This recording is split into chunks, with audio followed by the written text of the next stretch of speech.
79년 10월 27일 호외가 뿌려졌다. 전날 밤 대통령이 총에 맞아 죽었다는 갑작스런 소식에 전국은 충격에 휩싸였다. 장례 행렬을 보러 나선 사람들로 거리는 인산인해였다. 자세한 내막도 모른 채 국부를 잃어버린 백성들의 통곡은 좀처럼 가라앉을 줄 몰랐다.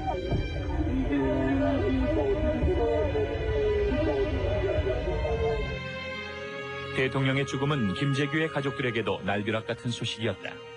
그들은 졸지에 암살범의 가족으로 내몰렸다. 수사를 마친 전두환 합동수사본부장은 권력 찬탈을 노린 계획범죄라고 발표했다. 대통령과 모실장을 사회하고 정권을 잡아보겠다는 망상으로 기회를 노려보는. 그러나 그것은 사건 직후 발표한 중간수사 결과와는 달랐다.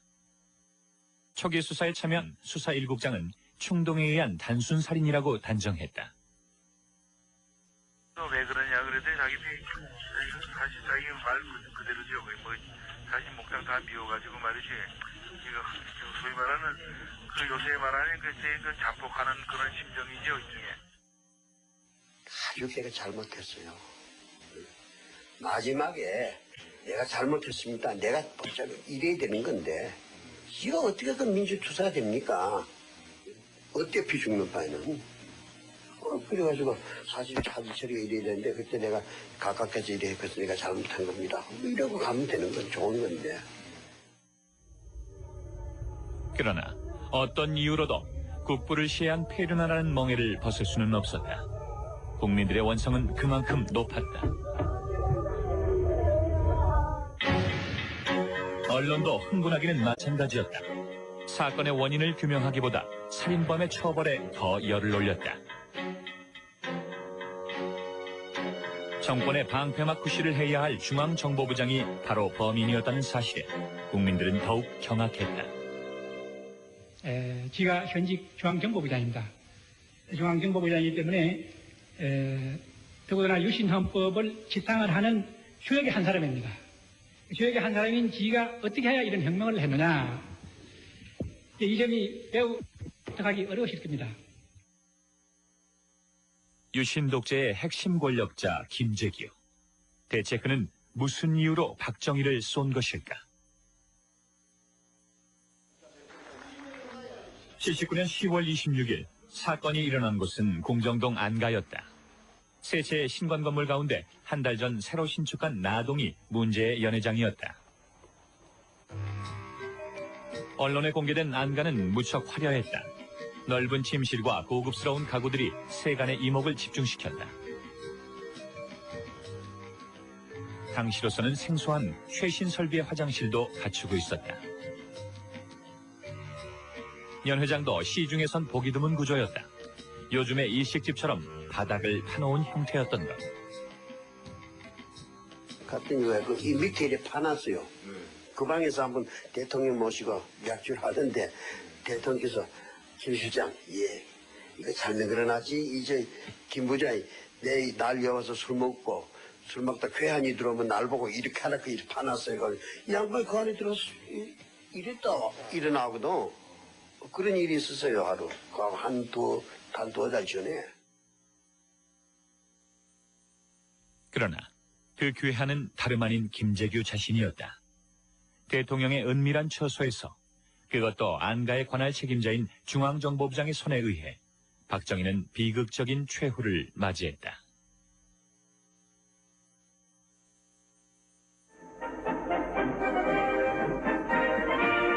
그날 오전 박정희 대통령은 삽교천 방조제 준공식에 참석했다. 헬기를 타고 오면서 반듯하게 정리된 경지를 본 대통령은 이날 무척 기분이 좋았다. 박 대통령은 연회를 준비하라고 지시했다. 김재규가 차지철로부터 통보를 받은 시간은 오후 4시경. 6시에 시작된 연회는 오전 행사와는 달리 분위기가 무거웠다. 화제는 부마 시위와 김영삼을 맴돌았다. 그날은 어떻게 유독히 사제철이 말을 그냥 자꾸 들으시고 이러더만요.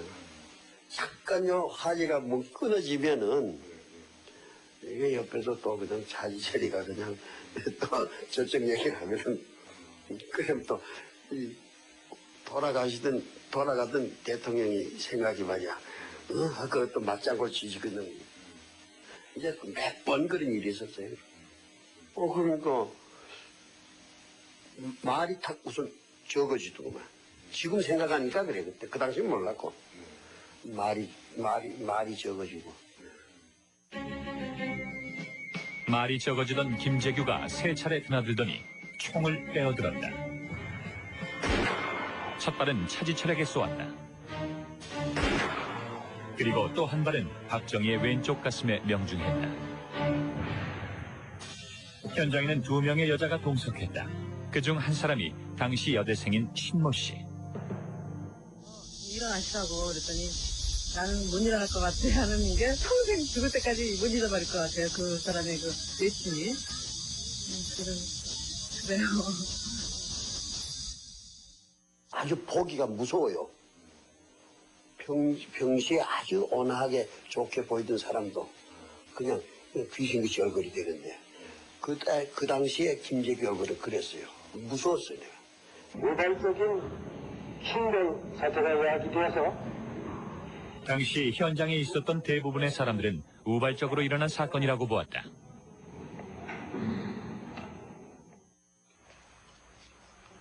미리 계획한 범행이라면 굳이 50m나 떨어진 별관에 총을 둘 리가 없었다는 것. 집무실은 연회장 2층에도 있었다. 그날 사리가 있었다면은 권총을 그 방에 둘 리가 없어요. 그날 밥 먹는 그 방에도 2층이 있거든. 그 방에도 2층에 있고 거기에도 그 서재도 있고 테이블도 있고 다 있는데 그것다 갖다 숨겨두지 뭐 때문에 그까지 한 50만 됐던 데가 뛰어갔다 오겠어요. 11.6 사건 난 이후에 여러 가지 정황과 모든 걸 쭉 보고 나서도 이게 돌발 행동인데 이게 돌발 행동인데 천천히하고 뭐하고 그다음에 확 크고 정신 확 크고 올라가서의 돌발 행동인데 참 돌발 행동을 뒷받침하는 근거는 또 있다. 범행 후 공정동을 빠져나온 차는 중앙정보부가 있는 남산으로 향하고 있었다. 그런데 북한의 도발을 걱정하는 김재규의 말을 듣고 수행비서가 무심코 육군본부로 가자고 제안했다. 박홍주 대령이 그런 얘기를 했어요. 남산보다는 육군본부가 상황파악에 더 좋지 않습니까? 그래, 그럼 글리 가라. 그때 이미 차는 방향이 남산으로 넘어가야 될 차가 그때는 우리 그 남산 들어가는 입구로 이미 차가 좌회전 했을 때예요. 이미 좌회전을 했는데. 그래서 거기를 들어가는 중에서 다시 거기서 차를 돌려서 다시 이제 남산으로 갔는데 굉장히 조폐하시는 거예요. 계획에 없던 행선지 변경, 운명은 거기서 엇갈렸다. 이후 사태 장악을 위해선 중앙정보부로 갔어야 마땅했다. 갑자기 육군본부로 바꾼 건 사전에 계획된 일이 아니라는 걸 반증한다. 범행에 가담한 부하들도 30분 전에야 지시를 받았다. 느닷없는 명령. 하지만 거역할 수는 없었다. 분명 혁명이라고 들었다. 그 두 사람으로 하여금 오늘 저녁의 행동이 그 혁명이라고 하는 것을 확실히 그렇게 얘기를 했습니다. 혁명이라는 말은 그날 밤 김계원도 들었다. 육군본부로 간 김재규는 김계원에게 혁명위원회 설치를 주장했다. 국방부 지하방카에 갔으니까 거기서 만나가지고 날 보고 그 얘기를 하더만 이제 4.19 때 혁명위원회를 맹글어야겠다 뭐 이런 얘기를 알고 한 것 같아요. 혁명위원회라 그랬잖아 뭐. 근데 내가 이 친구가 그렇게 생각했는가 내 이렇게 생각했죠.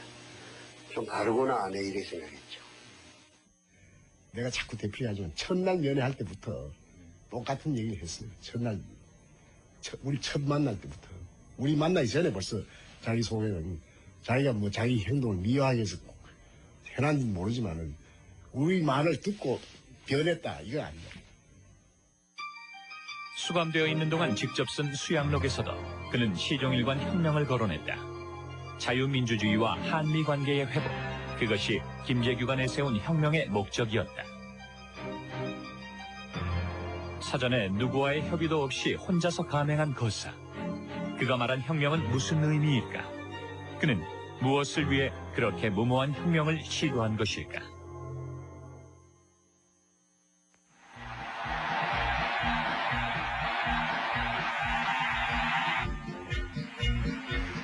(1979년 6월) 말 미국의 카터 대통령이 한국을 방문했다.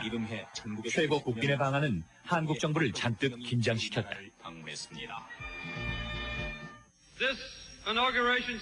도덕 정치를 전면에 내걸고 인권 외교를 펼친 카터 정권의 등장은 박정희 대통령에겐 불행한 일이었다. 카터는 집권 초기부터 미군 철수론을 줄기차게 내세워 박정희의 불안감을 더욱 부채질했다.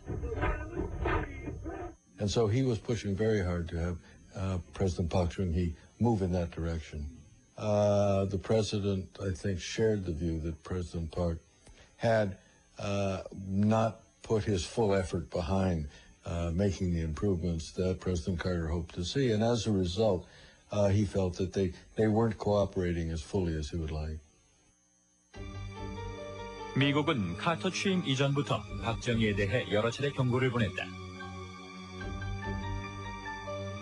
이전 CIA 한국 지부장이었던 그레그도 박 대통령이 독재 정치를 지속하면 살아서 임기를 못 채울 것이라고 공공연하게 주장했다.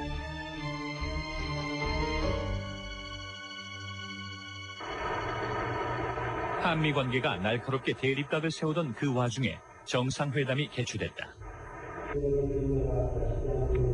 연회석상에서 박정희는 한반도의 안보 문제를 역설했다. 무려 40분간 계속된 연설은 가뜩이나 불편한 카터의 심기를 건드렸다. 벌써 카터 표정이 조금 달라지더라고요. 그냥 아직 보니까 역시 그런 반응이 나오는데 너무 길에서 지쳤다 하는 걸 싫어하게 한다는 거지.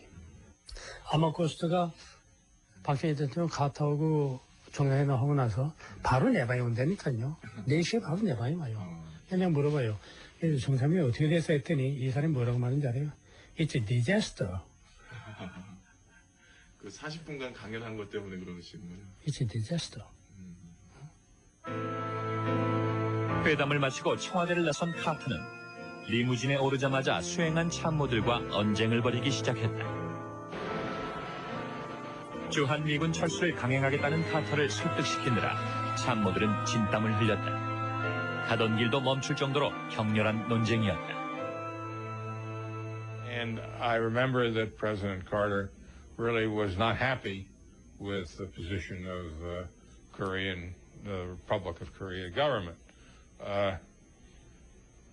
Secretary Vance and I, and Ambassador Gleistein, and Assistant Secretary of State Holbrooke were all together at that time, and we urged President Carter to avoid getting into a contentious discussion with President Park.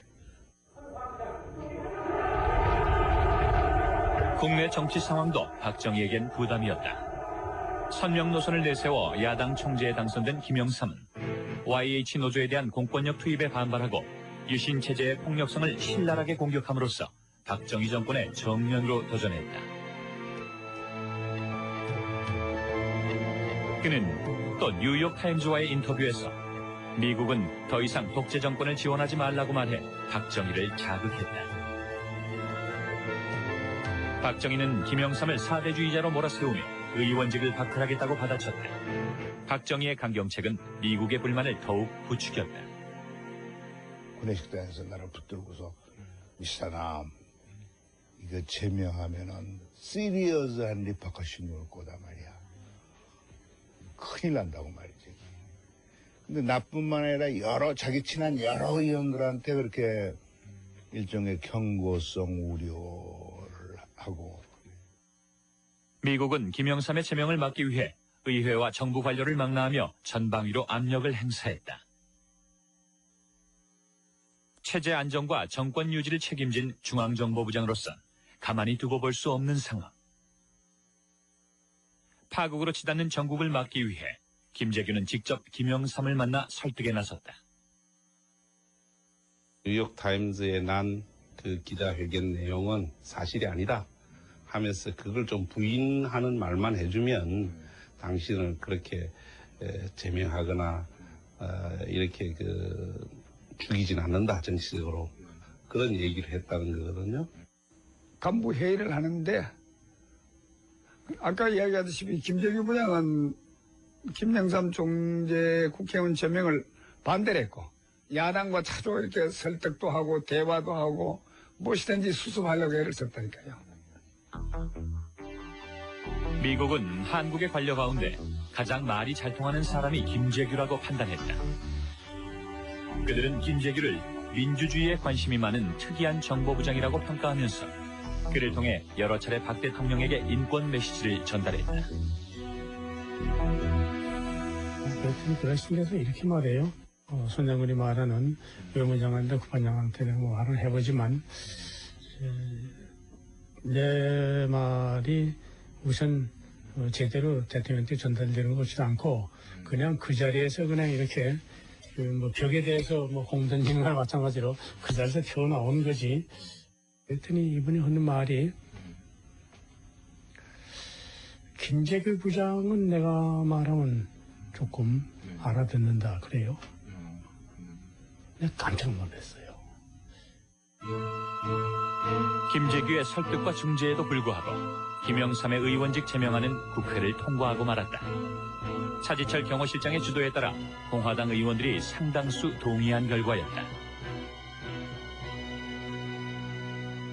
그렇게 되면서 이제 민심은 이미 박정희라고 하는 사람으로부터 거의 떠났을 때 아닌가? 많은 성당에서 또 교회에서 그때 우리가 지금 하나 생각나는 거는 우리들 표현을 빌리자면 이 마귀를 쫓아내달라 그랬고 악신을 쫓아내달라 그랬고 이 귀신을 없애달라고. 한미 관계라는 건 이건 말할 수가 없었고 매일 미국 신문에 톱 기사고 매일 텔레비에 그냥 야단이고. 그러니까 이제 지미 카터 대통령이 바로 그 79년 9월 중순경 어느 모임에서 박정희 정권은 제거돼야 할 악마의 정권이라고 했어요. 김영삼이 제명된 지 이틀 뒤인 10월 6일 글라이스틴 대사가 워싱턴으로 소환됐다. 미국은 21년 만에 다시 대사를 불러들이고 박 정권에 대해 차갑게 돌아섰다. 오늘날 우리나라가 독재를 함으로써 건국 이후 가장 한미 간의 관계가 나쁩니다. 그래서 내가 볼 때는 미국이 영원히 한국은 버리지 않겠지만은 유신 체제가 없어질 때까지 한시적으로는 정책적으로 한국을 버릴 가능성도 다분히 있습니다. 미국의 정책이 만일 바뀐다고 할 때는 또다시 6.25가 오지 말라는 법이 없습니다. 그렇게 될 때는 수없이 많은 사람이 죽는다.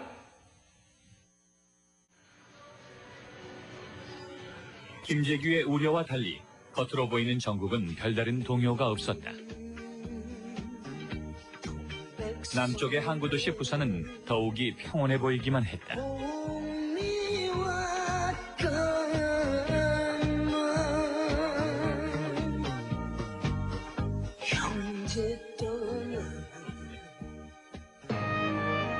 정적을 깨뜨린 건 학생들이었다. 유신 선포 7주년을 하루 앞둔 10월 16일 유신대학이라고 손가락질 받던 부산대 학생들이 경찰의 저지선을 뚫고 교문을 뛰쳐나왔다.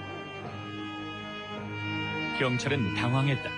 시민들까지 가세해 시위대는 순식간에 도심을 장악했다. 좀처럼 보기 드문 일이었다.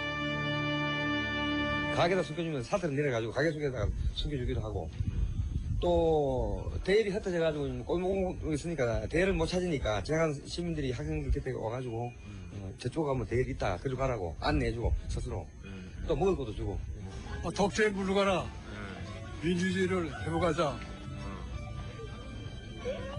학생들뿐 아니고 일반 시민까지 그러니까 저 역전선에 올라간 게 낫죠. 경찰은 최루가스를 쏘며 진압에 나섰지만 속수무책이었다. 밤이 되자 시위 인파는 5만 명으로 불어났다. 폭발한 민심은 도심 곳곳에서 방화를 일으켰고 공공건물에 대한 습격은 이튿날도 계속됐다. 파출소와 공화당 지부 사무실은 시위대의 집중 타격 대상이었다. 시민들의 분노는 마산으로까지 확산됐다.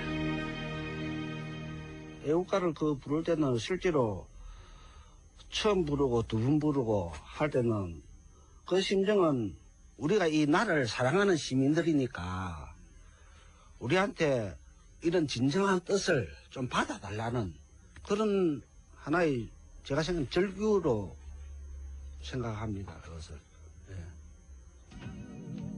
계엄 선포 첫날인 18일 새벽 시위 사흘째인 18일 0시를 기해 계엄령이 떨어졌다.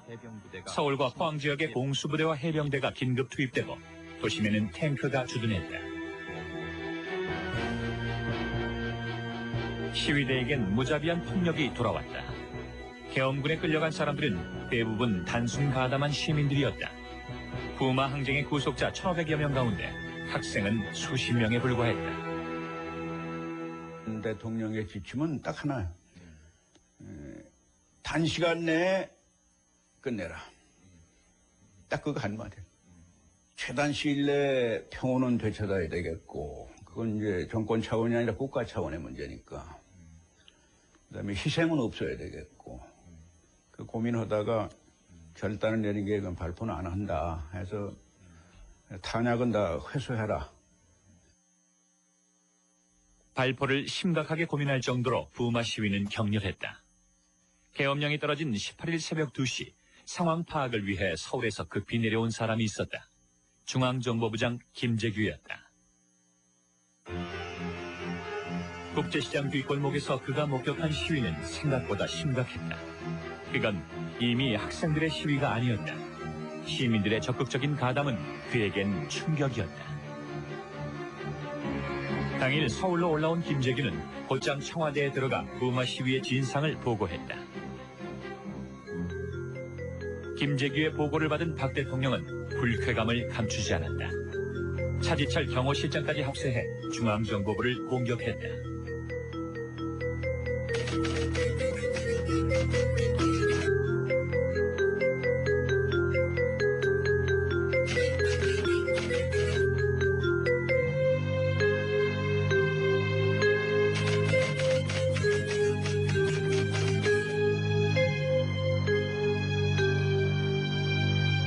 막강한 조직에다가 막강한 예산에 막강한 힘까지 다 줬는데 사전에 그런 애들이 전부 다 그런 업무를 하고 조직을 하고 하는 것도 그것도 정보도 입수해가지고 분석도 못하고 그 중앙정부 뭐 아는 게 중앙정부냐 식으로 상당히 실적을 받았다고 그래요.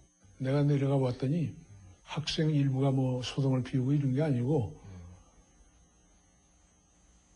전체 학생들이 민중과 더불어 소위 밀란을 일으킨 상황이었다. 그게 끔찍한 얘기거든. 충정의 발로로 부산까지 직접 내려가 상황을 살피고 돌아왔으나 김재규에게 돌아온 것은 따가운 질책이었다. 대통령에 대한 실망감은 더욱 커졌다. 거사 하루 전인 10월 25일 청와대에서 다시 안보 소회의가 열렸다. 김재규는 보고서를 재차 작성해서 올렸고 대통령에 대한 그의 직언은 그것이 마지막이었다. 그러니 대통령이 아까 보고를 한번 들어봤어요. 왜 났어?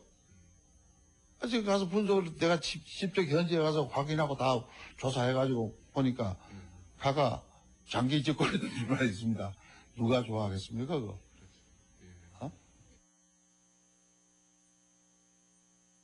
박정희는 누구보다 김재규를 아꼈다. 그는 고향 후배이자 육사 동기였던 김재규를 권력의 요직에 중용했다. 김재규 역시 박정희 재임 18년 동안 충성을 다해 측근에서 보좌했다.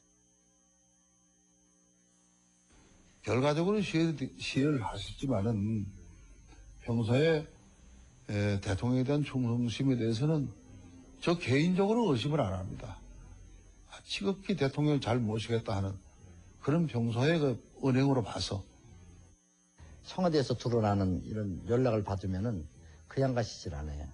궁정리 돌려서 칫솔질이라도 하고 손발을 다시 닦고 머리라도 다시 빗고 아니면 머리가 좀 잘못해서 머리에도 감고 단장을 다시 하고 들어가시고.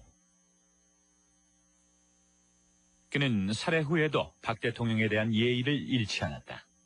재판 과정 내내 박 대통령을 각하라 호칭했고 박선호가 박정희의 사생활을 추궁받을 때도 김재규는 증언을 제지했다. 그때 프라자 호텔 간 것은 바로 그날 연회장에 도와줄 여자를 데리러 간 거죠. 그럼 상상에 맡기겠습니다.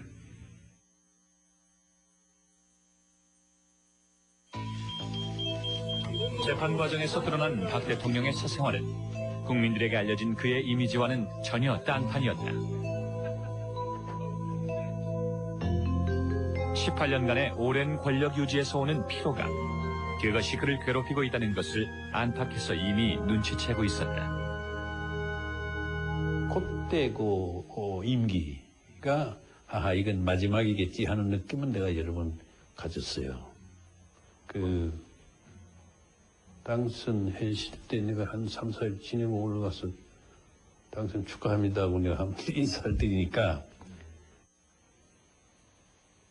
잠시 더 하겠댔어 하는 정도로 말씀하셨죠.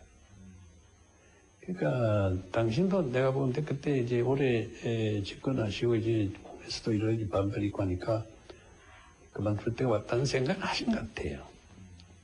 But informally, of course, we would discuss among ourselves what would happen after President Park. Not so much after his death, but, after he stepped down or if he should get incapacitated or something like that. 79년, 이미 대내외적으로 유신체제의 붕괴 조짐이 감지되고 있었던 것. 그럴수록 박정희 대통령은 차지철 경호실장을 의지했다. 각하가 곧 국가라며 정권의 파수꾼을 자임한 차지철은 경호실의 권력을 과도하게 확장했다. 대통령의 등 뒤에서 실권을 휘두른 그를 박정희는 묵인했다. 차지철의 위세가 커질수록 온건파인 김재규의 우려는 깊어졌다. 늘 그런 점에 있어서 김재규가 염려하고 있던 거예요. 어떤 점이요? 그렇지. 대통령께서 너무 돌출해서 나가신다. 염려하는데 그러다가 보면 또 근데 차지철이 같은 놈이 옆에서 자꾸 바라보려서 더하다 이거지. 미국이 작성한 극비 문서에서도 박정희와 차지철의 강경책이 국가를 위기에 빠뜨릴 것이라고 걱정하는 김재규의 고민이 드러나 있다. 11월 19일 미 대사가 본국에 보낸 전문에는 사건 한 달 전 김재규와 나눈 대화를 구체적으로 소개하고 있다.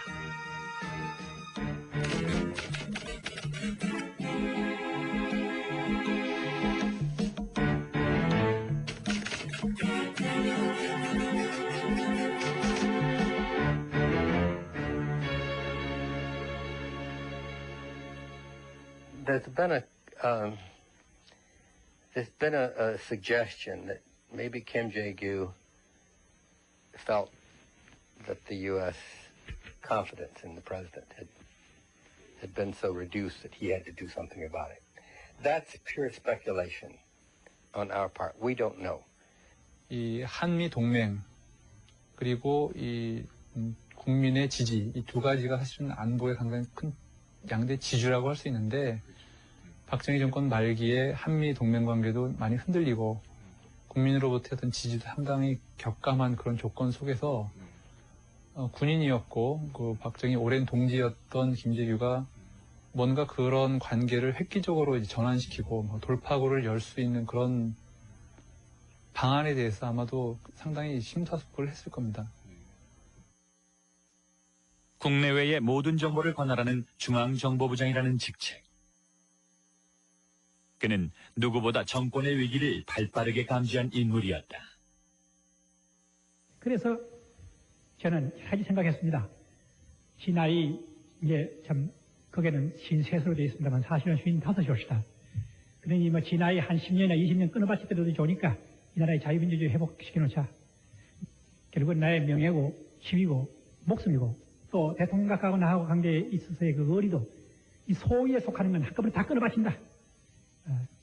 그래서 대의를 위해서 내 목숨 하나 버려버린다.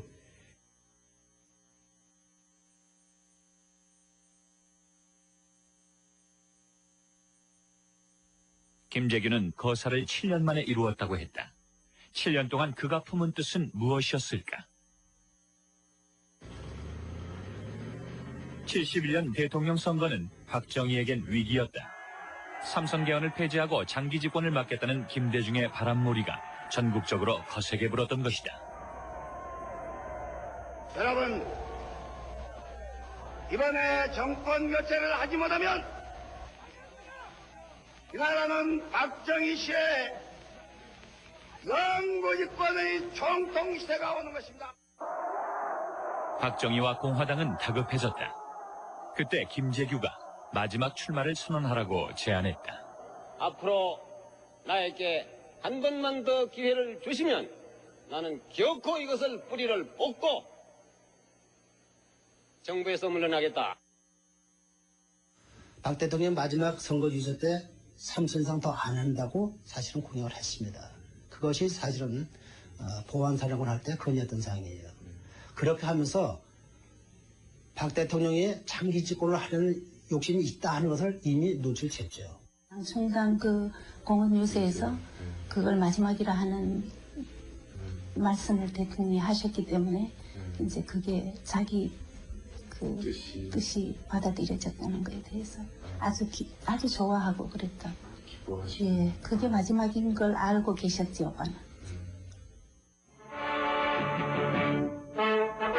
그러나 약속은 지켜지지 않았다.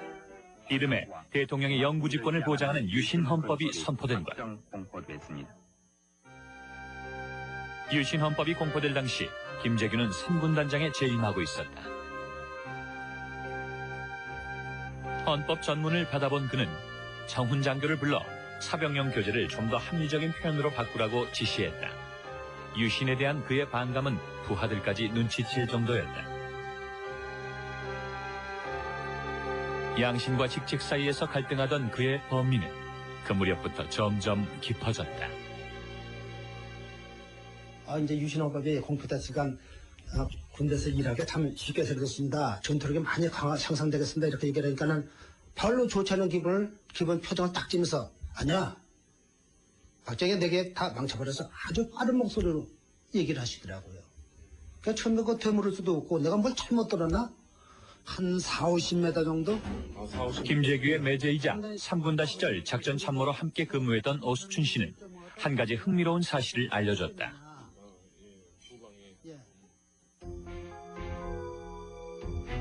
유신이 선포된 이후 김재규가 박 대통령을 연금하기 위해 철조망을 새로 설치했다는 것. 3군단 사령부 뒤쪽에 위치한 군단장 관사 울타리를 최전방에 세우는 철책으로 교체하고 밖으로 나가지 못하도록 철책 상단을 안쪽으로 꺾어 놓았다고 했다. 이 사실은 김재규도 법정에서 진술했다. 대통령 각하께서 전방을 연말에 쭉 군단까지를 손실하셨습니다. 그때 상군단의 손실을 하여 오실 적에 상군단에서 각하를 연금을 해놓고 그 자리에서 녹음 테이프를 갖다 대고 각하로 하여금 하야 선거를 드리려고 그랬습니다.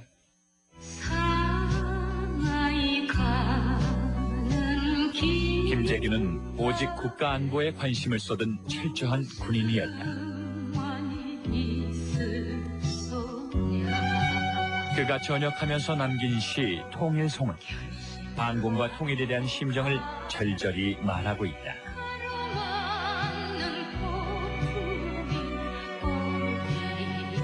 대장부의 기계를 중시한 군인 김재규. 그는 애창곡조차 사나이 결심을 불렀다.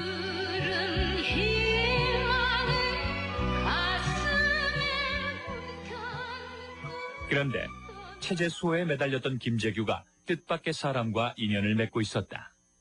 장준하. 그는 박정희의 정적으로 75년 의문의 죽음을 당한 인물이었다. 그 당시 장준하 선생은 갖다 어떻게든지 올가매려고 많이 애를 썼는데 그 문제를 갖고선 문제가 있었을 때 장준하 선생이 이제 김재규 그때 보안사령관인가 뭐 한다 그럴 때 그때 막 가서 만난 적이 있었죠. 저희가 소위 비를 피할 수 있는 조그만 아파트를 월세로 얻을 수 있는, 월세는 전세로 얻을 수 있는 그런 그 경제적인 도움을 몰래 주셨죠. 국회 외무국방위 소속 의원이었던 장준하는 군인 김재규와 꽤 오래전부터 알고 지냈다. 제2야 지도자와 중앙정보부장의 만남. 그들은 어떤 관계였을까? 선생님 무슨 불편한 일 있으십니까? 하는데 선생님이 아무 소리 안 터니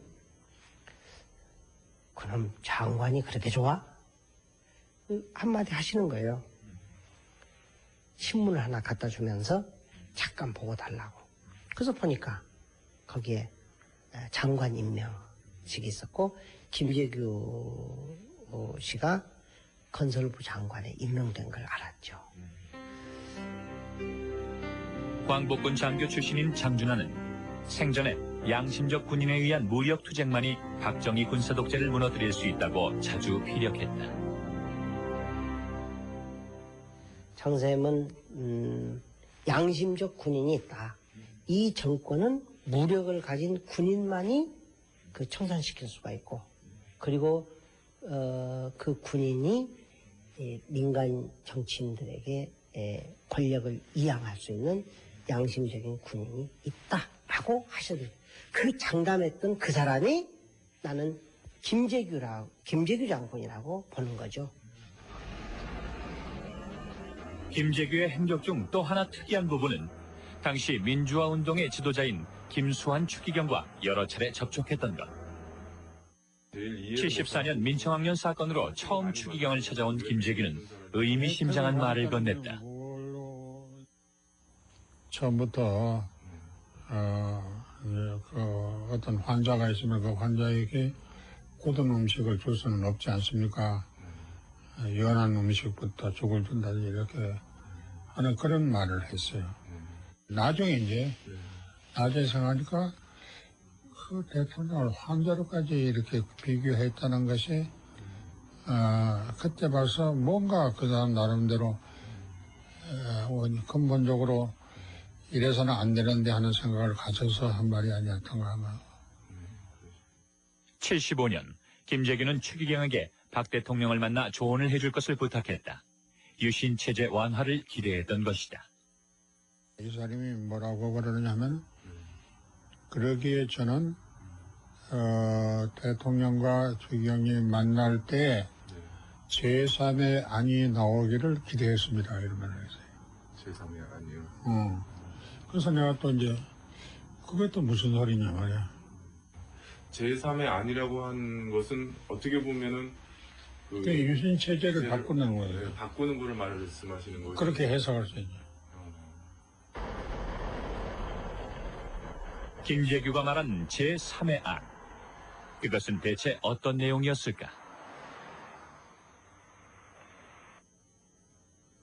김재규의 손윗동서이자 주일공사를 지낸 최세현은 김재규가 그나마 마음을 놓고 국정을 논의한 유일한 인물.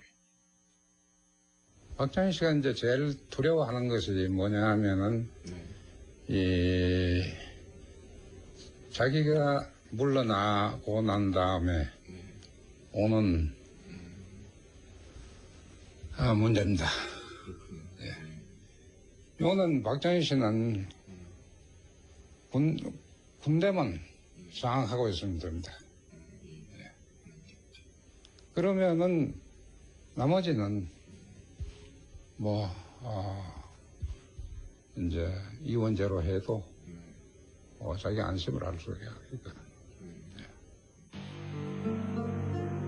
10월 14일 최세현은 김재규에게 박 대통령의 국내 통치권을 제한하고 통치 권력을 분담하는 구상을 메모로 건네줬다.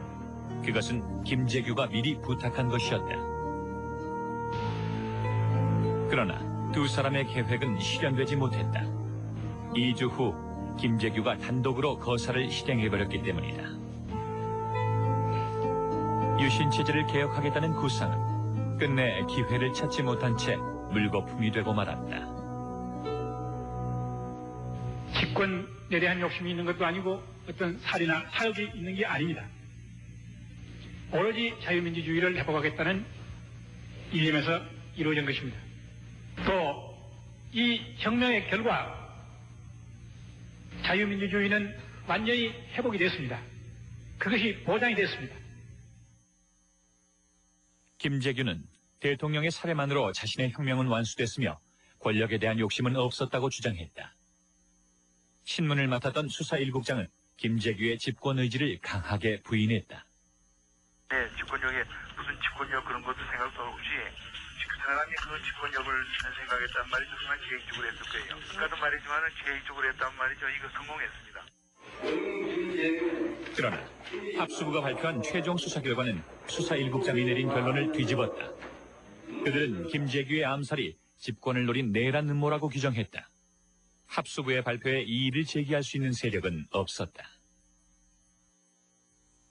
전두환 합수부장은 정권의 실력자인 중앙정보부장을 수사함으로써 전국의 주도권을 장악했다. 그와 같은 합동수사본부를 편성해서 어떻게 한다 만다 하는 조치가 사전에 시달된 걸 우리는 본 일이 없어요. 네.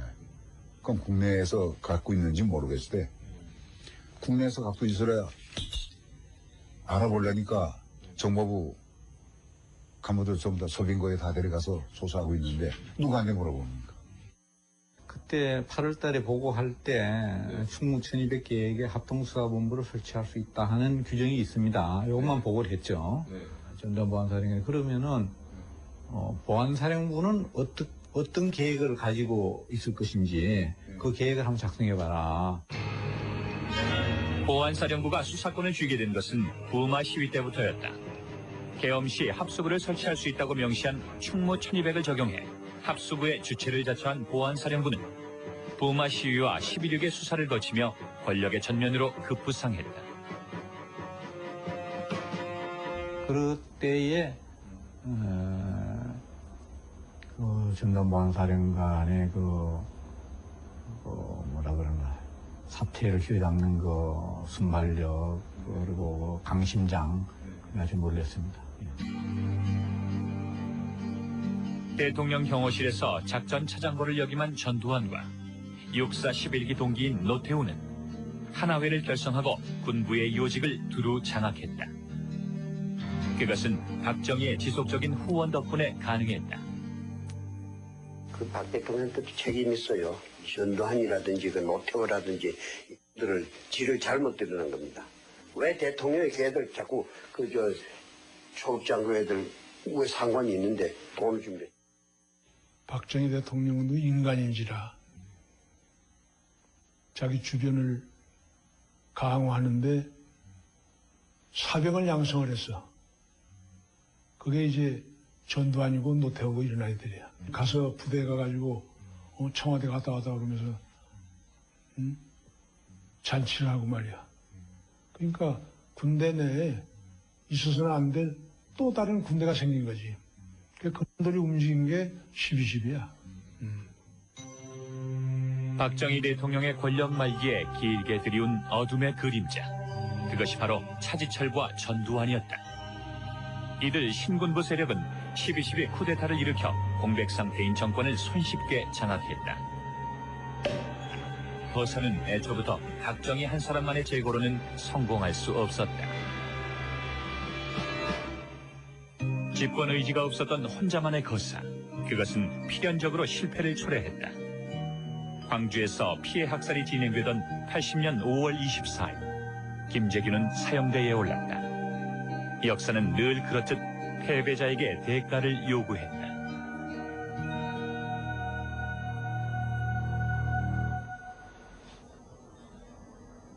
김재규의 처형은 대법원에서 형이 확정된 지 나흘 만에 서둘러 진행됐다. 그는 죽음을 예감하기라도 한 듯 처형 하루 전날 면회를 하러 온 개인 비서에게 짧은 유언을 남겼다. 내가 얼마 못 산다. 그러니까 나는 죽어도 군인이다. 군인이니까 뭐 수장이라든지 뭐 이런 걸 사후에 지방이라도 쓰지 말고 나는 육군 중장이다. 육군 중장으로 입혀놓으면 나는 군인이니까 모든 걸 그렇게 해라. 그리고 내가 죽으면은 수의를 마지막 입었던 동정복으로 수의를 입혀달라. 그러시더라고요. 그래서 여기 한 절, 두 절, 그러나 세 절, 네 그의 유언은 지켜지지 않았다. 장례식도 비밀에 붙여져 가족들만 참석이 허락됐다. 박정희의 암살범이라는 굴레는 죽어서도 별반 달라진 게 없었다. 벌써 25년이 흘렀지만 무덤의 상석과 비석은 매번 새로운 상처가 생겨났다.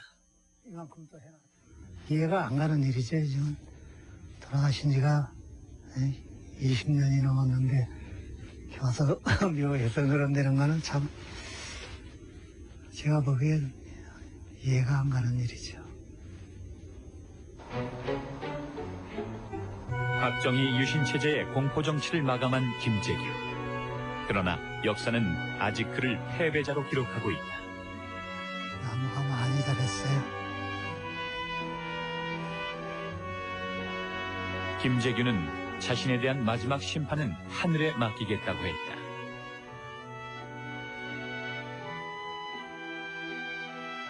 유신의 심장을 쏜 그만의 혁명. 심판은 아직 끝나지 않았다. This is the end, beautiful friend. This is the end, my only friend, the end of our elaborate plans, the end of everything that stands, the end. No safety or surprise, the end. I'll never look into your eyes again. 당신도 이 줄에 서 계십니까? 박정희 대통령은 바쁜 시간을 짜내어 수시로 공사장을 세차하고 명색이 딱 살아. 그때 공무원이 그렇습니다. 하루에 500만 원, 1000만 원씩 오르는 현실 속에서 골프장 허가까지 대통령의 사인 것은 안 됐습니다. 박정희 대통령이 사인한 이 여기에 대해서 반론을 얘기하면 큰일 나게.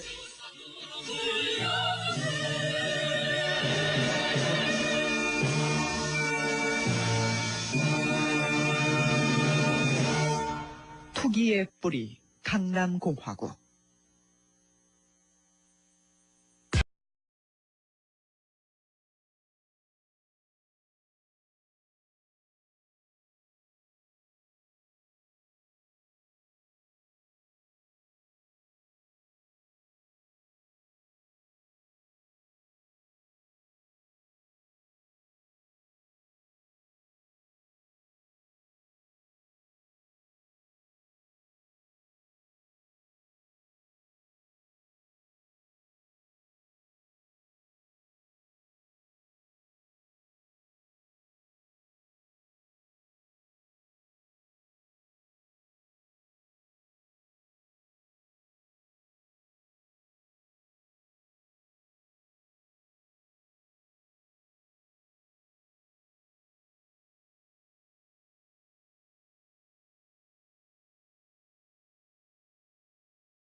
and I, and Ambassador Gleistein, and Assistant Secretary of State Holbrooke were all together at that time, and we urged President Carter to avoid getting into a contentious discussion with President Pak. 국내 정치 상황도 박정희에겐 부담이었다. 선명 노선을 내세워 야당 총재에 당선된 김영삼은 YH 노조에 대한 공권력 투입에 반발하고 유신 체제의 폭력성을 신랄하게 공격함으로써 박정희 정권의 정면으로 도전했다. 그는 또 뉴욕타임즈와의 인터뷰에서 미국은 더 이상 독재 정권을 지원하지 말라고 말해 박정희를 자극했다. 박정희는 김영삼을 사대주의자로 몰아세우며 의원직을 박탈하겠다고 받아쳤다. 박정희의 강경책은 미국의 불만을 더욱 부추겼다. 구내식당에서 나를 붙들고서 이 사람 이거 제명하면은 시리어스한 리퍼커션이 올 거다 말이야. 큰일 난다고 말이지. 근데 나뿐만 아니라 자기 친한 여러 의원들한테 그렇게 일종의 경고성 우려를 하고. 미국은 김영삼의 제명을 막기 위해 의회와 정부 관료를 망라하며 전방위로 압력을 행사했다. 체제 안정과 정권 유지를 책임진 중앙정보부장으로선 가만히 두고 볼 수 없는 상황. 파국으로 치닫는 전국을 막기 위해 김재규는 직접 김영삼을 만나 설득에 나섰다. 뉴욕타임즈에 난 그 기자회견 내용은 사실이 아니다 하면서 그걸 좀 부인하는 말만 해주면 당신을 그렇게 제명하거나 이렇게 죽이진 않는다, 정치적으로. 그런 얘기를 했다는 거거든요. 간부 회의를 하는데 아까 이야기하듯이 김재규 부장은 김영삼 총재 국회의원 제명을 반대를 했고 야당과 자주 이렇게 설득도 하고 대화도 하고 무엇이든지 수습하려고 애를 썼다니까요. 미국은 한국의 관료 가운데 가장 말이 잘 통하는 사람이 김재규라고 판단했다. 그들은 김재규를 민주주의에 관심이 많은 특이한 정보부장이라고 평가하면서 그를 통해 여러 차례 박 대통령에게 인권 메시지를 전달했다. 그러신데서 이렇게 말해요. 손 장군이 말하는 외무장관한테 국방장관한테 말을 해보지만 내 말이 우선 제대로 대통령한테 수감되어 있는 동안 직접 쓴 수양록에서도 그는 시종일관 혁명을 거론했다. 자유민주주의와 한미 관계의 회복, 그것이 김재규가 내세운 혁명의 목적이었다. 사전에 누구와의 협의도 없이 혼자서 감행한 거사. 그가 말한 혁명은 무슨 의미일까? 그는 무엇을 위해 그렇게 무모한 혁명을 시도한 것일까?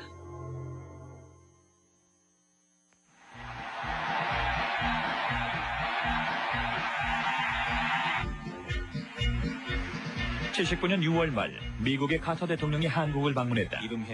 최고 국빈의 방한은 한국 정부를 잔뜩 긴장시켰다.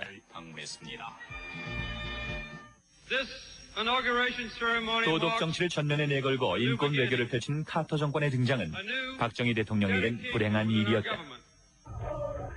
카터는 집권 초기부터 미군 철수론을 줄기차게 내세워 박정희의 불안감을 더욱 부채질했다. And so he was pushing very hard to have President Park Chung-hee move in that direction. The president, I think, shared the view that President Park had not put his full effort behind making the improvements that President Carter hoped to see. And as a result, he felt that they weren't cooperating as fully as he would like.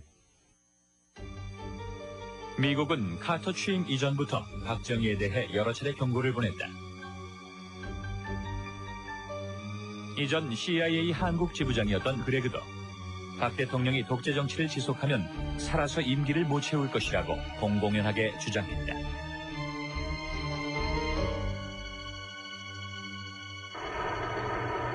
한미 관계가 날카롭게 대립각을 세우던 그 와중에 정상회담이 개최됐다. 연회석상에서 박정희는 한반도의 안보 문제를 역설했다. 무려 40분간 계속된 연설은 가뜩이나 불편한 카터의 심기를 건드렸다. 벌써 카터 표정이 조금 달라지더라고요.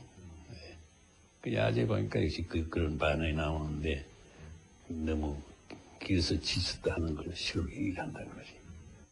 아마코스트가 박정희 대통령 카터하고 종양회담 하고 나서 바로 내방이 온다니까요. 4시에 바로 내방이 와요. 그냥 물어봐요. 정상이 어떻게 됐어 했더니 이 사람이 뭐라고 말하는지 알아요? It's a disaster. 그 40분간 강연한 것 때문에 그러시는 거예요? It's a disaster. 회담을 마치고 청와대를 나선 카터는 리무진에 오르자마자 수행한 참모들과 언쟁을 벌이기 시작했다. 주한미군 철수를 강행하겠다는 카터를 설득시키느라 참모들은 진군 김재규의 가족들에게도 날벼락 같은 소식이었다. 그들은 졸지에 암살범의 가족으로 내몰렸다. 수사를 마친 전두환 합동수사본부장은 권력 찬탈을 노린 계획범죄라고 발표했다. 대통령과 모실장을 사회하고 정권을 잡아보겠다는 망상으로 기회를 노려보았습니다. 그러나 그것은 사건 직후 발표한 중간수사 결과와는 달랐다. 초기 수사에 참여한 수사 1국장은 충동에 의한 단순 살인이라고 단정했다. 왜 그러냐 그랬더니 자기들이 사실 자기 말 그대로죠. 뭐 사실 목장 다 비워가지고 말이지. 이거 소위 말하는 그 요새 말하는 그 자폭하는 그런 심정이죠 일종의. 아주 걔가 잘못했어요. 마지막에 내가 잘못했습니다. 내가 이래야 되는 건데 지가 어떻게 그 민주투사가 됩니까? 어차피 죽는 바에는. 그래가지고 사실 자기 처리가 이래야 되는데 그때 내가 가깝게서 이래 했거든 내가 잘못한 겁니다. 이러고 가면 되는 건 좋은 건데. 그러나 어떤 이유로도 국부를 시해한 페르나라는 멍해를 벗을 수는 없었다. 국민들의 원성은 그만큼 높았다. 언론도 흥분하기는 마찬가지였다. 사건의 원인을 규명하기보다 살인범의 처벌에 더 열을 올렸다. 정권의 방패막 구실을 해야 할 중앙정보부장이 바로 범인이었다는 사실에 국민들은 더욱 경악했다. 지가 현직 중앙정보부장입니다. 중앙정보부장이기 때문에 더군다나 유신헌법을 지상을 하는 수역의 한 사람입니다. 수역의 한 사람인 지가 어떻게 해야 이런 혁명을 했느냐. 이 점이 매우 해석하기 어려우실 겁니다. 유신 독재의 핵심 권력자 김재규. 대체 그는 무슨 이유로 박정희를 쏜 것일까? 79년 10월 26일 사건이 일어난 곳은 공정동 안가였다. 세 채의 신관 건물 가운데 한 달 전 새로 신축한 나동이 문제의 연회장이었다. 언론에 공개된 안가는 무척 화려했다. 넓은 침실과 고급스러운 가구들이 세간의 이목을 집중시켰다. 당시로서는 생소한 최신 설비의 화장실도 갖추고 있었다. 연회장도 시중에선 보기 드문 구조였다. 요즘의 일식집처럼 바닥을 파놓은 형태였던 것. 갔더니 왜 이 밑에 이렇게 파놨어요. 할 때 충무 1200개에게 합동수사본부를 설치할 수 있다 하는 규정이 있습니다. 이것만 보고를 했죠. 전두환 보안사령관이. 그러면은 보안사령부는 어떤 계획을 가지고 있을 것인지 그 계획을 한번 작성해봐라. 보안사령부가 수사권을 쥐게 된 것은 부마 시위 때부터였다. 계엄 시 합수부를 설치할 수 있다고 명시한 충무 1200을 적용해 합수부의 주체를 자처한 보안사령부는 부마 시위와 11.6의 수사를 거치며 권력의 전면으로 급부상했다. 그때에 전두환 보안사령관의 뭐라 그러나 사태를 휘어잡는 순발력 그리고 강심장 아주 놀랐습니다. 대통령 경호실에서 작전 차장보를 역임한 전두환과 육사 11기 동기인 노태우는 하나회를 결성하고 군부의 요직을 두루 장악했다. 그것은 박정희의 지속적인 후원 덕분에 가능했다. 그 박 대통령도 책임이 있어요. 전두환이라든지 그 노태우라든지 이들을 뒤를 잘못 들여놓은 겁니다. 왜 대통령이 걔들 자꾸 초급장교 애들 왜 상관이 있는데 돈을 준비해? 박정희 대통령도 인간인지라 자기 주변을 강화하는데 사병을 양성을 했어. 그게 이제 전두환이고 노태우고 이런 아이들이야. 가서 부대 가가지고 청와대 갔다 왔다 그러면서 잔치를 하고 말이야. 그러니까 군대 내에 있어서는 안 될 또 다른 군대가 생긴 거지. 그들이 움직인 게 12.12야. 박정희 대통령의 권력 말기에 길게 드리운 어둠의 그림자. 그것이 바로 차지철과 전두환이었다. 이들 신군부 세력은 12.12 쿠데타를 일으켜 공백 상태인 정권을 손쉽게 장악했다. 거사는 애초부터 박정희 한 사람만의 제거로는 성공할 수 없었다. 집권 의지가 없었던 혼자만의 거사. 그것은 필연적으로 실패를 초래했다. 광주에서 피해 학살이 진행되던 80년 5월 24일, 김재규는 사형대에 올랐다. 역사는 늘 그렇듯 패배자에게 대가를 요구했다.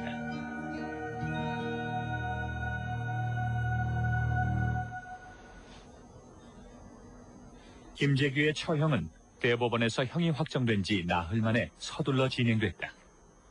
그는 죽음을 예감하기라도 한 듯 처형 하루 전날 면회를 하러 온 개인 비서에게 이전 CIA 한국 지부장이었던 그레그도 박 대통령이 독재 정치를 지속하면 살아서 임기를 못 채울 것이라고 공공연하게 주장했다.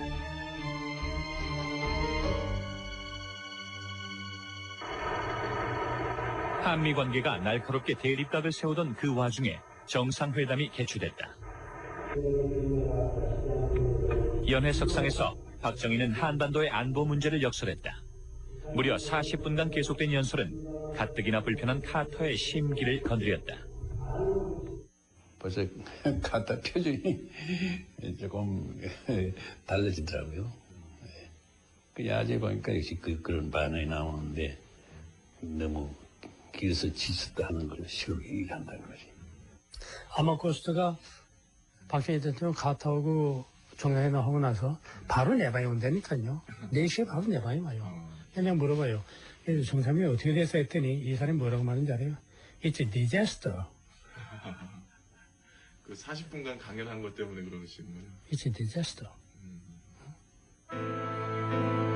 회담을 마치고 청와대를 나선 카터는 리무진에 오르자마자 수행한 참모들과 언쟁을 벌이기 시작했다.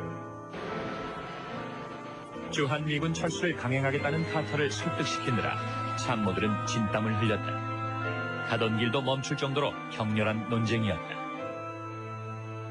And I remember that President Carter really was not happy with the position of the Republic of Korea government. Secretary Vance and I, and Ambassador Gleisteen, and Assistant Secretary of State Holbrooke were all together at that time, and we urged President Carter to avoid getting into a contentious discussion with President Park. 국내 정치 상황도 박정희에겐 부담이었다. 선명 노선을 내세워 야당 총재에 당선된 김영삼은 YH 노조에 대한 공권력 투입에 반발하고 유신 체제의 폭력성을 신랄하게 공격함으로써 박정희 정권의 정면으로 도전했다. 그는 또 뉴욕타임즈와의 인터뷰에서 미국은 더 이상 독재 정권을 지원하지 말라고 말해 박정희를 자극했다. 박정희는 김영삼을 사대주의자로 몰아세우며 의원직을 박탈하겠다고 받아쳤다. 박정희의 강경책은 미국의 불만을 더욱 부추겼다. 군의 식당에서 나를 붙들고서 이 사람 이거 제명하면은 시리어스한 리파. 바꾸는 거를 말씀하시는 거죠? 그렇게 해석할 수 있죠. 김재규가 말한 제3의 악. 그것은 대체 어떤 내용이었을까? 김재규의 손윗동서이자 주일 공사를 지낸 최세현은 김재규가 그나마 마음을 놓고 국정을 논의한 유일한 인물. 박정희 씨가 이제 제일 두려워하는 것이 뭐냐 하면은, 자기가 물러나고 난 다음에 오는 문제입니다.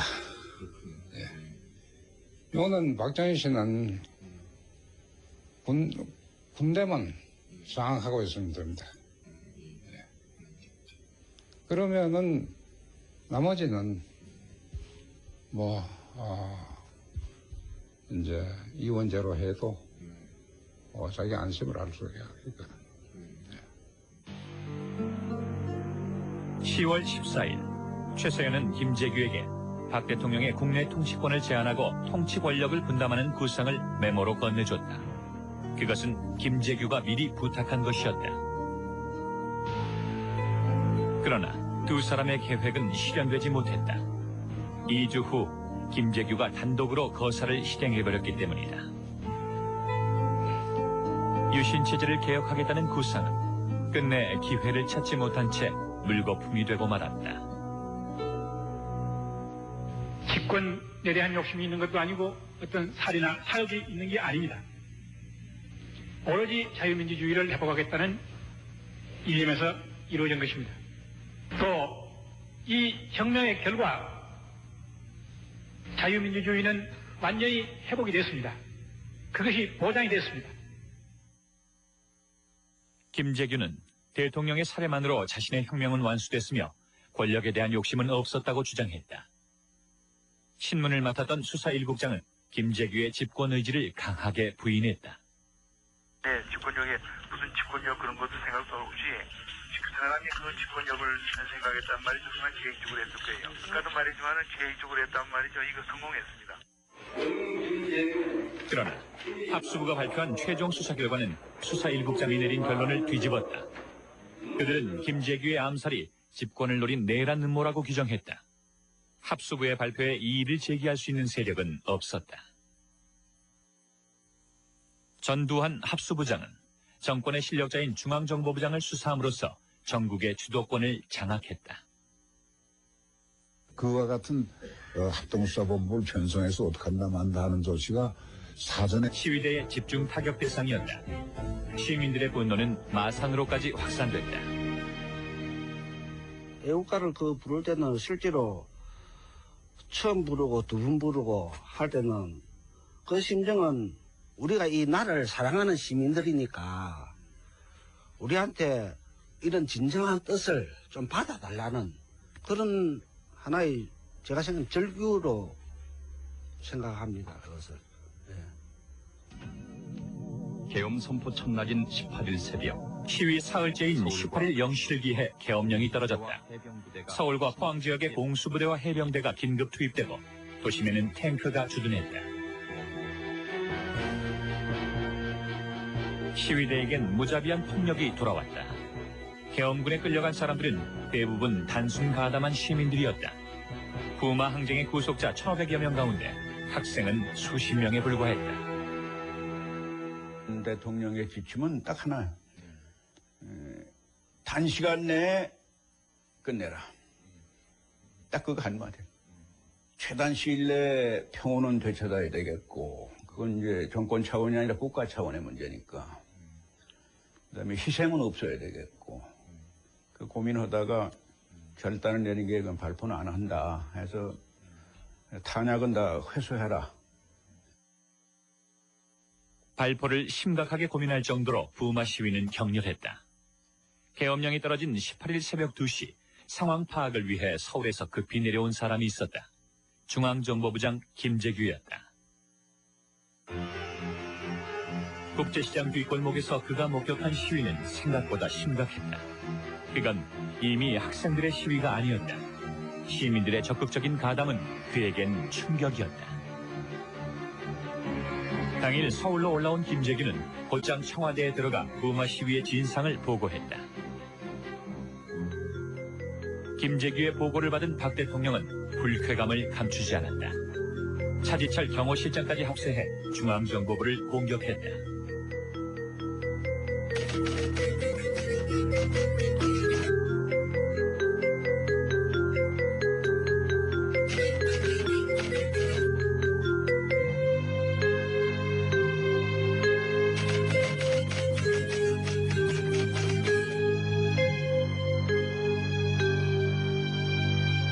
막강한 조직에다가 막강한 예산에 막강한 힘까지 다 줬는데 사전에 그런 애들이 전부 다 그런 업무를 하고 조직을 하고 하는 것도 그것도 정보도 입수해가지고 분석도 못하고 그 중앙정부 뭐 하는 게 중앙정부냐 식으로 상당히 실적을 받았다고 그래요. 내가 내려가 봤더니 학생 그냥 귀신같이 얼굴이 되는데 그 당시에 김재규 얼굴은 그랬어요. 무서웠어요. 내가. 우발적인 충돌 사태가 야기되어서 당시 현장에 있었던 대부분의 사람들은 우발적으로 일어난 사건이라고 보았다.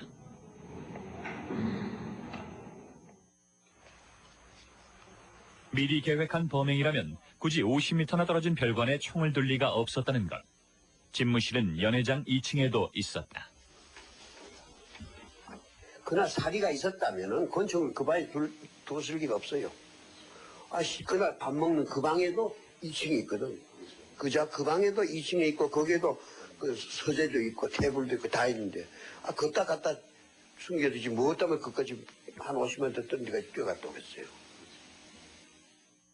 11.6 사건 난 이후에 여러 가지 정황과 모든 걸 쭉 보고 나서도 이게 돌발 행동인데 이게 돌발 행동인데 천천히하고 뭐하고 그다음에 확 크고 정신 확 크고 올라가서의 돌발 행동인데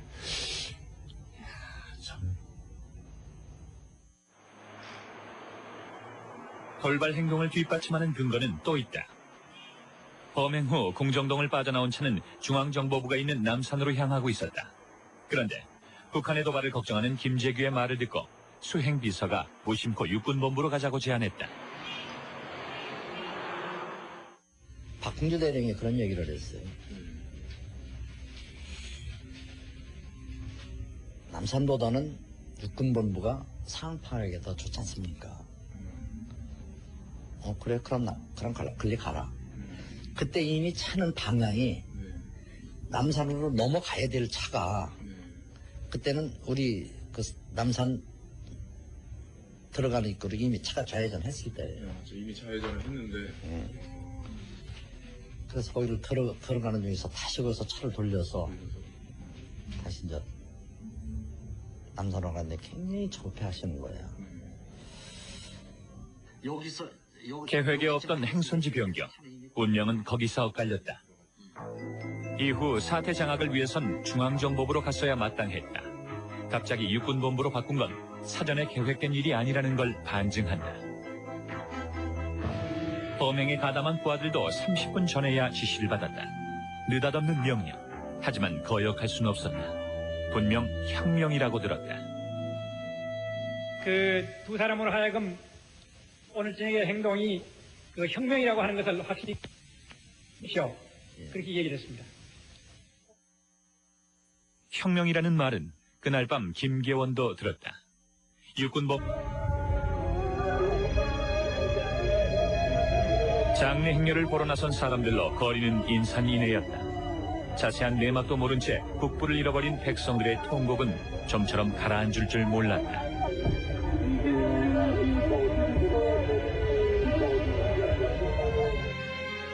대통령의 죽음은 김재규의 가족들에게도 날벼락 같은 소식이었다. 그들은 졸지에 암살범의 가족으로 내몰렸다. 수사를 마친 전두환 합동수사본부장은 권력 찬탈을 노린 계획범죄라고 발표했다. 구멍이 드러나 대통령과 공실장을 살해하고 정권을 잡아보겠다는 망상으로 기회를 노려보는 중. 그러나 그것은 사건 직후 발표한 중간 수사 결과와는 달랐다. 초기 수사에 참여한 수사 1국장은 충동에 의한 단순 살인이라고 단정했다. 왜 그러냐 그랬더니 자기들이 사실 자기 말 그대로죠. 뭐 사실 목장 다 미워가지고 말이지. 이거 소위 말하는 그 요새 말하는 그 자폭하는 그런 심정이죠 일종의. 아주 걔가 잘못했어요. 마지막에 내가 잘못했습니다. 내가 이래야 되는 건데 이거 어떻게 그 민주투사가 됩니까? 어차피 죽는 바에는.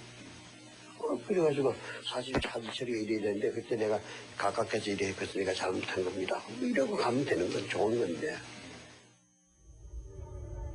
그러나 어떤 이유로도 국부를 시해한 페르나라는 멍해를 벗을 수는 없었다. 국민들의 원성은 그만큼 높았다. 언론도 흥분하기는 마찬가지였다. 사건의 원인을 규명하기보다 살인범의 처벌에 더 열을 올렸다. 정권의 방패막 구실을 해야 할 중앙정보부장이 바로 범인이었다는 사실에 국민들은 더욱 경악했다. 지가 현직 중앙정보부장입니다. 중앙정보부장이기 때문에 더군다나 유신헌법을 지상을 하는 수역의 한 사람입니다. 수역의 한 사람인 지가 어떻게 해야 이런 혁명을 했느냐. 이 점이 매우 해석하기 어려우실 겁니다. 유신 독재의 핵심 권력자 김재규. 대체 그는 무슨 이유로 박정희를 쏜 것일까?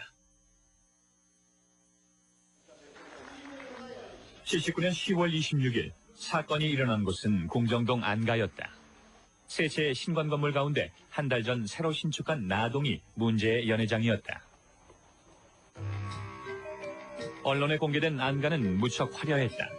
넓은 침실과 고급스러운 가구들이 네, 집권역에 무슨 집권역 그런 것도 생각도 없이 그 사람이 그 집권역을 생각했단 말이죠. 그만 계획적으로 했을 거예요. 아까도 말했지만 계획적으로 했단 말이죠. 이거 성공했습니다. 그러나 합수부가 발표한 최종 수사 결과는 수사 1국장이 내린 결론을 뒤집었다. 그들은 김재규의 암살이 집권을 노린 내란 음모라고 규정했다. 합수부의 발표에 이의를 제기할 수 있는 세력은 없었다. 전두환 합수부장은 정권의 실력자인 중앙정보부장을 수사함으로써 전국의 주도권을 장악했다. 그와 같은 합동수사본부를 편성해서 어떡한다 만다 하는 조치가 사전에 시달된 걸 우리는 본 일이 없어요. 네. 그럼 국내에서 갖고 있는지 모르겠을 때 국내에서 갖고 있어야 알아보려니까 정보부 간부들 전부 다 서빙거에 다 데려가서 조사하고 있는데 누구한테 물어봅니까? 그때 8월 달에 보고할 때 충무 1200개에게 합동수사본부를 설치할 수 있다 하는 규정이 있습니다. 이것만 보고를 했죠. 전두환 보안사령관이. 그러면은 보안사령부는 어떤 계획을 가지고 있을 것인지 그 계획을 한번 작성해봐라. 보안사령부가 수사권을 쥐게 된 것은 부마 시위 때부터였다. 계엄 시 합수부를 설치할 수 있다고 명시한 충무 1200을 적용해 합수부의 주체를 자처한 보안사령부는 부마 시위와 11.6의 수사를 거치며 권력의 전면으로 급부상했다. 그때에 전두환 보안사령관의 뭐라 그러나 사태를 휘어잡는 순발력 그리고 강심장 아주 놀랐습니다. 대통령 경호실에서 작전 차장보를 역임한 전두환과 육사 11기 동기인 노태우는 하나회를 결성하고 군부의 요직을 두루 장악했다. 그것은 박정희의 지속적인 후원 덕분에 가능했다. 그 박 대통령도 책임이 있어요. 전두환이라든지 그 노태우라든지 이들을 지를 잘못 드러난 겁니다. 왜 대통령이 걔들 자꾸 초급장교 애들 왜 상관이 있는데 돈을 준대. 박정희 대통령도 인간인지라 자기 주변을 강화하는데 사병을 양성을 했어. 그게 이제 전두환이고 노태우고 이런 아이들이야. 가서 부대에 가가지고 청와대 갔다 왔다 그러면서 잔치를 하고 말이야. 그러니까 군대 내에 있어서는 안 될 또 다른 군대가 생긴 거지. 그들이 움직인 게 12.12야. 는 나머지는 이제 이원제로 해도 자기 안심을 할 수 있거든. 10월 14일 최서연은 김재규에게 박 대통령의 국내 통치권을 제한하고 통치 권력을 분담하는 구상을 메모로 건네줬다. 그것은 김재규가 미리 부탁한 것이었다. 그러나 두 사람의 계획은 실현되지 못했다. 2주 후 김재규가 단독으로 거사를 실행해버렸기 때문이다. 유신체제를 개혁하겠다는 구상은 끝내 기회를 찾지 못한 채 물거품이 되고 말았다. 집권에 대한 욕심이 있는 것도 아니고 어떤 살이나 사욕이 있는 게 아닙니다. 오로지 자유민주주의를 회복하겠다는 이념에서 이루어진 것입니다. 또 이 혁명의 결과 자유민주주의는 완전히 회복이 됐습니다. 그것이 보장이 됐습니다. 김재규는 대통령의 사례만으로 자신의 혁명은 완수됐으며 권력에 대한 욕심은 없었다고 주장했다. 신문을 맡았던 수사 1국장은 김재규의 집권 의지를 강하게 부인했다. 네, 집권력에 무슨 집권력 그런 것도 생각도 없이 그 사람이 그 집권력을 생각했단 말이죠. 그만 계획적으로 했을 거예요. 아까도 말했지만은 계획적으로 했단 말이죠. 이거 성공했습니다. 그러나 합수부가 발표한 최종 수사 결과는 수사 1국장이 내린 결론을 뒤집었다. 그들은 김재규의 암살이 집권을 노린 내란 음모라고 규정했다. 합수부의 발표에 이의를 제기할 수 있는 세력은 없었다. 전두환 합수부장은 정권의 실력자인 중앙정보부장을 수사함으로써 전국의 주도권을 장악했다. 그와 같은 합동수사본부를 편성해서 어떻게 한다 만다 하는 조치가 사전에 시달된 걸 우리는 본 일이 없어요. 그럼 국내에서 갖고 있는지 모르겠을 때 국내에서 갖고 있어야 알아보려니까 정보부 간부들 전부 다 소빙고에 다 데려가서 조사하고 있는데 누구한테 물어봅니까? 그때 8월 달에 보고할 때 충무 1200개에게 합동수사본부를 설치할 수 있다 하는 규정이 있습니다. 이것만 보고를 했죠. 전두환 보안사령관이. 그러면은 보안사령부는 어떤 계획을 가지고 있을 것인지 그 계획을 한번 작성해봐라. 보안사령부가 수사권을 쥐게 된 것은 부마 시위 때부터였다. 계엄 시 합수부를 설치할 수 있다고 명시한 충무 1200을 적용해 합수부의 주체를 자처한 보안사령부는 부마 시위와 11.6의 수사를 거치며 권력의 전면으로 급부상했다. 집권 의지가 없었던 혼자만의 거사, 그것은 필연적으로 실패를 초래했다. 광주에서 피해 학살이 진행되던 80년 5월 24일, 김재규는 사형대에 올랐다. 역사는 늘 그렇듯 패배자에게 대가를 요구했다.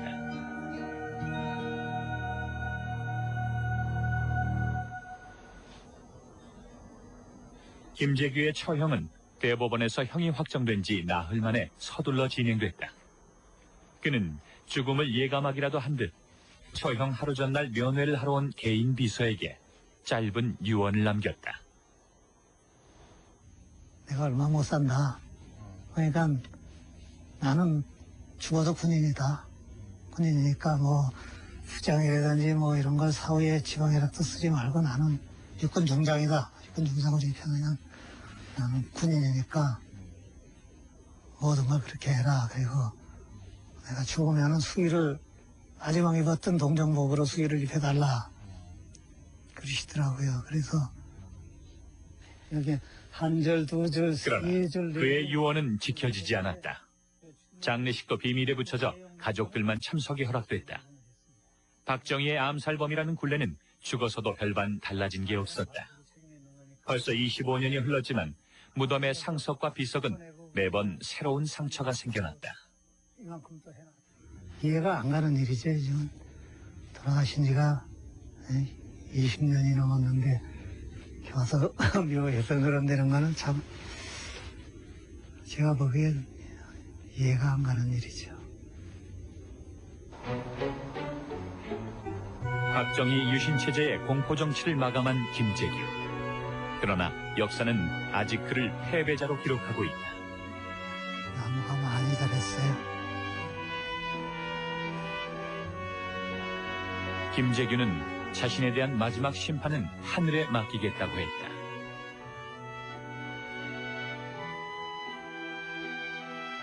유신의 심장을 쏜 그만의 혁명.